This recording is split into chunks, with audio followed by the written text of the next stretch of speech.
Absolutely. So today, objectives, we're going to listen to our foreign correspondent in the video. He's going to give us a breakdown of how some of these broken heart and broken promises took place. So when you look at our Hattie Weathers, she mentioned that broken heart and broken promises result to sufferings, abuse, fate, and it can even, once you take hold of what has happened to you, you can even recover from it. So the next objective is to look at the estate of Usman Dan Fodio, which is a reminder to all of us that we've never moved forward. Not only did they use religion to hold us hostage, they sold us right in front of us. The man came on the radio, announced that we are leaving his estate, and we thought he already ate too much salad. I don't know. He's kidding. People were asking him questions, they thought it was a joke. We're also going to look at Federal Republic of Nigeria, a promise that was broken, that never happened. We are giving independence that somebody else took over, just kind of like took over the estate and handed it to another landlord. And of course, we cannot end without the NINA's 5-point agenda and then our announcements. So let's begin with the first part of the video. We're going to look at the first 10 minutes, 20 seconds. So you can understand the pain. These are grown men that could have easily said, oh, now I'm okay. I could move on. I have my family. If you don't know who you are going to suffer from identity crisis. And no amount of success, no amount of money, no amount of anything can allow you to move forward, because you having that connection to who you are, your ancestors, means a great deal. And so there's a reason, there's a biblical reason for that. So let me turn on the video so that we can be on time today. Brendan and Damien were brought up by a loving, devout Catholic. Hold on, the slide did not move. So they didn't see the objective. It's just the first page that is still showing. Can we go to the objective? Okay, yeah, thank you. I don't know why my thing doesn't allow me to do a slideshow anymore. That is insane. Okay, so this is your objectives. Yeah. And now I guess I have to go back and forth. Yeah, thank you. Brendan and Damien were brought up by a loving and devout Catholic couple in Richmond, Melbourne. It was an idyllic childhood. Roy and Bet Watkins... Sorry, let me make you bigger so that we can see. Thank you.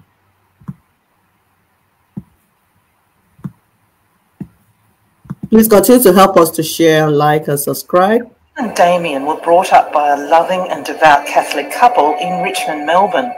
It was an idyllic childhood. Roy and Bet Watkins adopted Damien in 1959 and Brendan in 1961. Brendan started to realise his adoption was unorthodox when he turned 29 and decided to find out about his biological parents.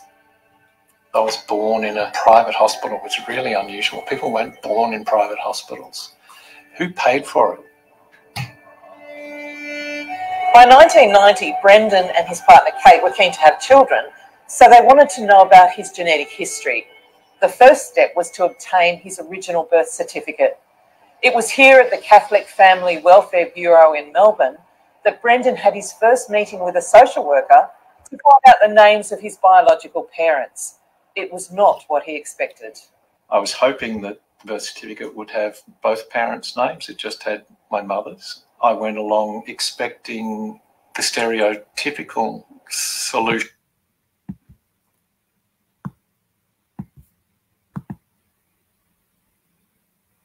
Brendan and Dame eventually find his mother. These notions of feeling ungrateful was sort of reinforced by her. A few weeks later, the social worker called Brendan. And she said she'd spoken to my mother, and I was optimistic, thinking that's fabulous. When do we meet? When do we get together? Was she happy to hear from me? And it was the opposite. And I was told that I wouldn't meet my mother, I wouldn't talk to her, it would never happen, and very directly told to go home and forget about her forever. It's the most wounding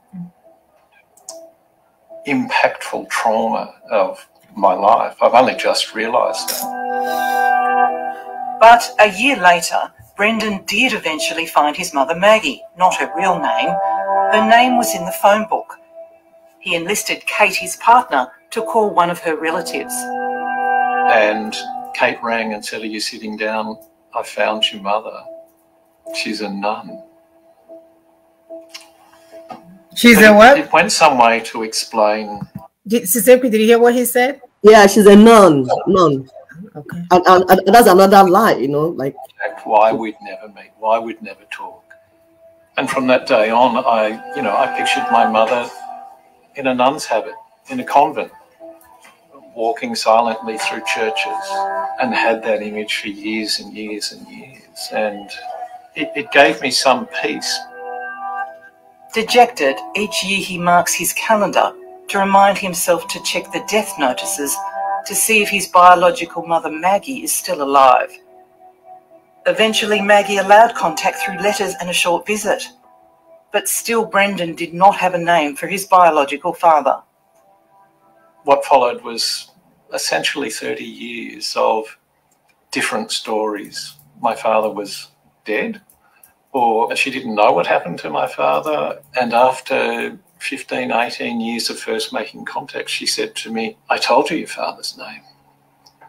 And she gave me a name, Paul Hayes. And so the first thing I did was go and hire a private detective. The private detective delivered his report. The name is invented. And I wrote back to my mother and I told her that, and she wrote back and said, "Well, I was dumped and so were you." And she was right. It was over. The chase was over. And so around 2010, I raised the white flag and gave up. It was over. There was no way I could find my father. 5 years later, Brendan decided to send his DNA sample to ancestry.com.au. One day, an email arrived that showed Sydney was the location of many of his biological relatives, with 4 men as likely candidates for his father. And the fourth was quickly discounted because he was a lot older than my mother. He was 30 years older, and we ruled him out because he was a Catholic priest. So couldn't be a Catholic priest, could it? Couldn't be the Catholic priest. No. Couldn't be. But incredibly, Maggie confirmed that his father was indeed a priest. Father Vincent Shield had moved her from South Australia to his brother's home in another state when she was 18 years old. Maggie entered a convent soon after Brendan was born. She did 25 years service as a nun to pay her debt. And pretty much a year or so after she left the convent, I first made contact. She was living with my father. They were living under the same roof. But of course, she was living with a priest. In 2020, Brendan came here to MacKillop Family Services to retrieve his adoption file, but no records could be found. The archivist told him this was very unusual. He had to appeal to the Victorian Department of Justice. You've got your file, which is here. What was missing from it? It was still very incomplete. So my birth records, hospital records were gone. My baptism certificate, I still don't know if I was ever baptised. A lot of documentation was gone. But what really hurt was to find the interview notes of my birth mother. I found that she was traumatised by my adoption, and that's the opposite of what I was told at the time. I was told she was a stern, determined woman and that she prayed for me every day and that there'd be no contact. So for years you thought your mother didn't want to see you and she was cold-hearted. That's cruel, isn't it? It is cruel. It's immoral. And I can't believe that the church did it.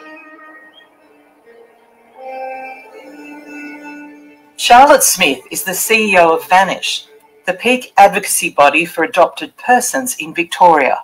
This has been an ongoing theme within this space.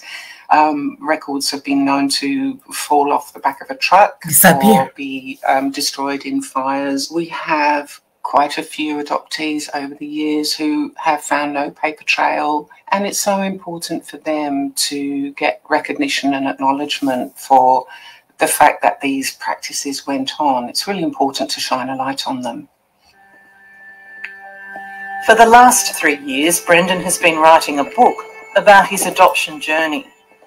He's about to make another trip to South Australia to find out more about his priest father, Vincent Shiel, and what went on in that vast, remote diocese.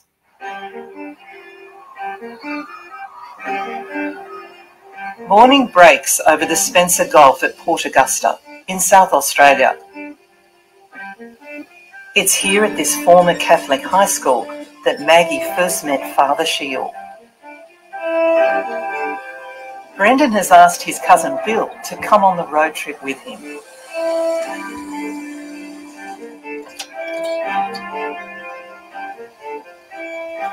Hey, Bill, how are you? Brendan, great to see you.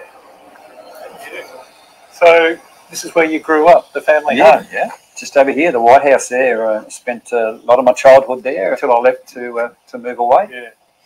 My mother, Maggie, was here. My recollection in the letters that he wrote, he was instructed to come to Port Augusta to exert his great renowned zeal to get to know the young people of Port Augusta. She was 14 or 15. He was 30 years older. And when my mother turned 18, he arranged for her to go and live with the Shiels. I knew, and I'd been told that they were, how can I put it, she was caring for him when he got older. Yeah. So that was my understanding of the arrangement. But housekeeper extraordinaire. Shorthand. Yeah. Father Vincent Shiel had an adventurous life. After training in Ireland, he first came to South Australia in 1943. His diocese during the 40s, 50s, 60s and 70s was a vast area from inland desert to coastal towns. A strange man that was Father Vincent Shiel, my father, a man that I'll never know, somebody that died in 1993 at 90 years of age. I've got these amazing photos of him just before he died. They celebrated his 50th anniversary in the church. Brendan and Bill drive through the Flinders Ranges, stopping on the way to look at some of the old churches. They are headed to Whyalla on the Eyre Peninsula to find out about another secret.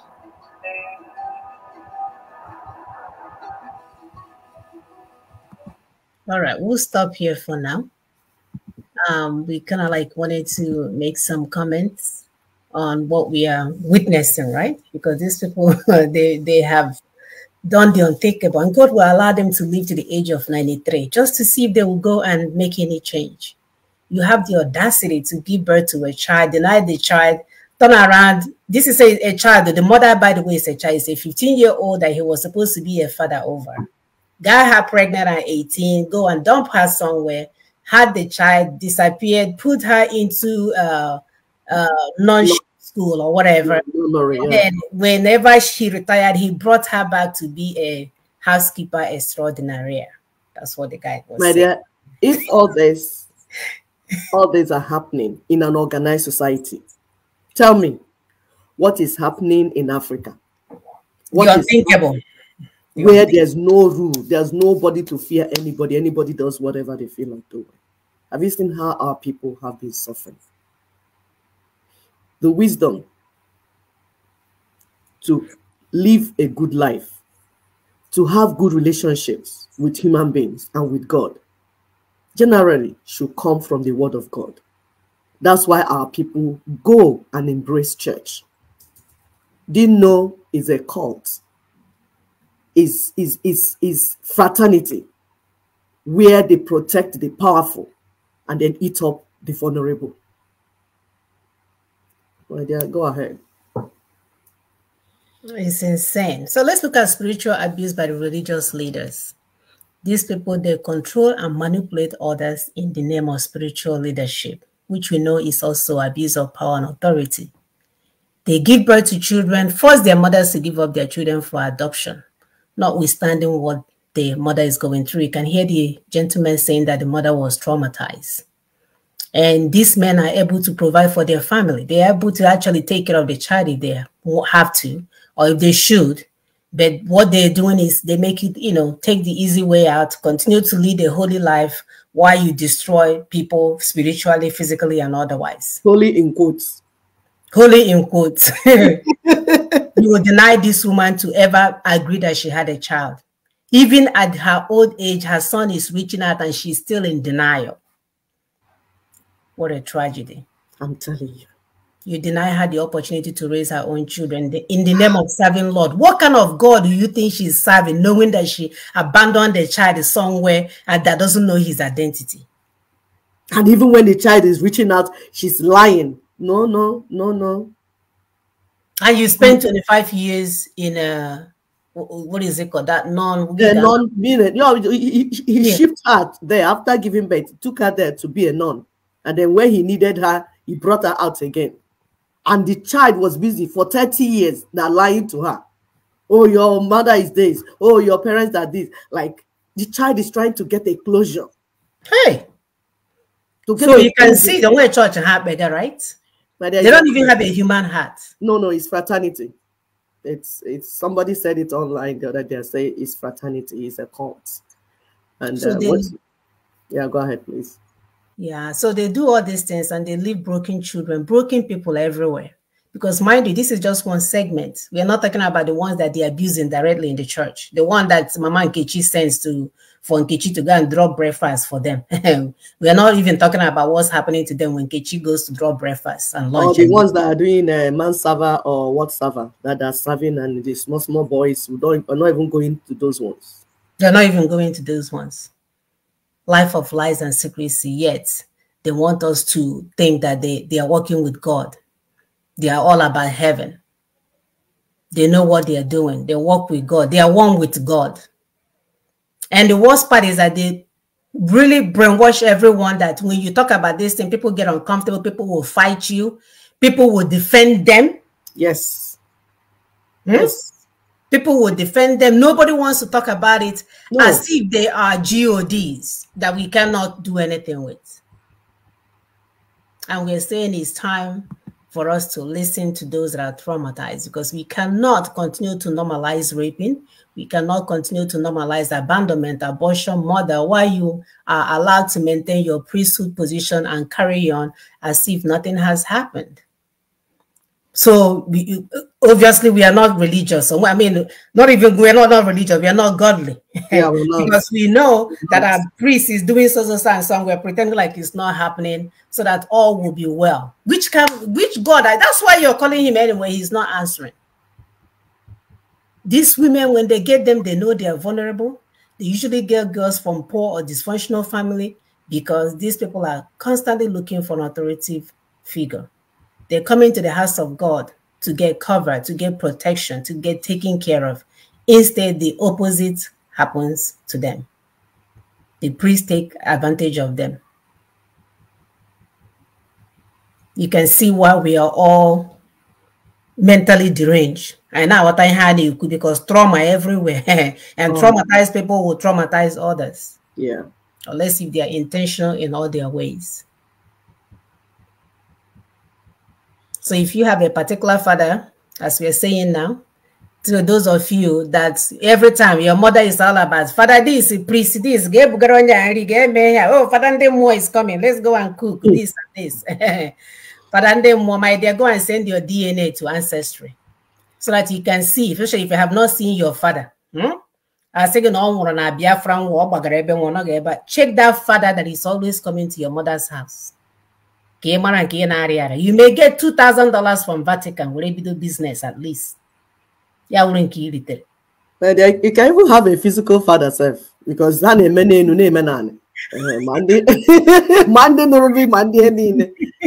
have a physical father, which is a figurehead. He's priest. So you really need to go and check and be sure. especially if you look like one particular priest.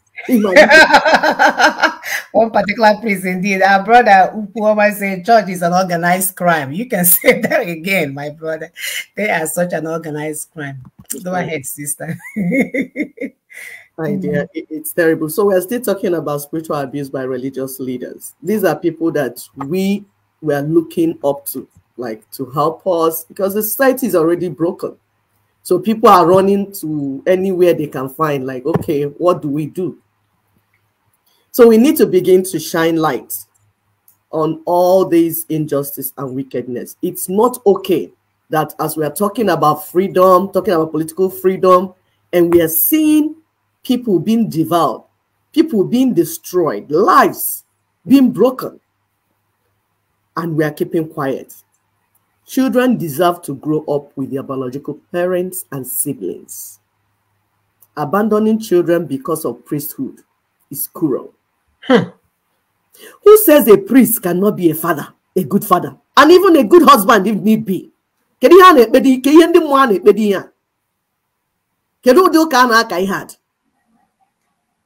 is all this?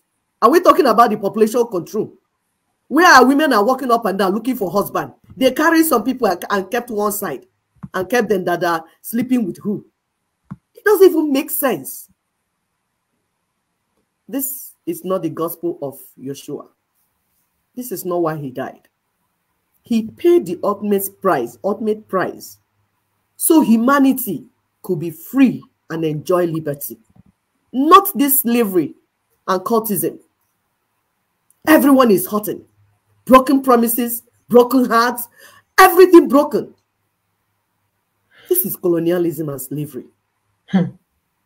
And we have told you time without number that these colonial masters, they broke our spirituality, broke our culture, broke our system of governance, destroyed everything about us. Everything. In our original life, we wouldn't do something like that. No man will give birth to a child and abandon the child. We must make sure that that child has a good father. We're protecting a father and then leaving the child to just roam looking for fatherhood. Does not even make sense. While we are protecting a child molester. That's what we're doing. Yes, child molester. Everyone has the right to know where they come from. Everyone. It gives you a closure. All these cult leaders in the name of church leaders, what are they afraid of? Why can't they just be normal for once? Oh, I guess, like you said, like my sister said, they have mental issues. So the church has allowed people with mental issues, rather than go for therapy, to come into the so-called church and begin to lead people, control and manipulate people, and tell people how to live. No wonder the society is broken. Because mentally ill people are the ones in charge.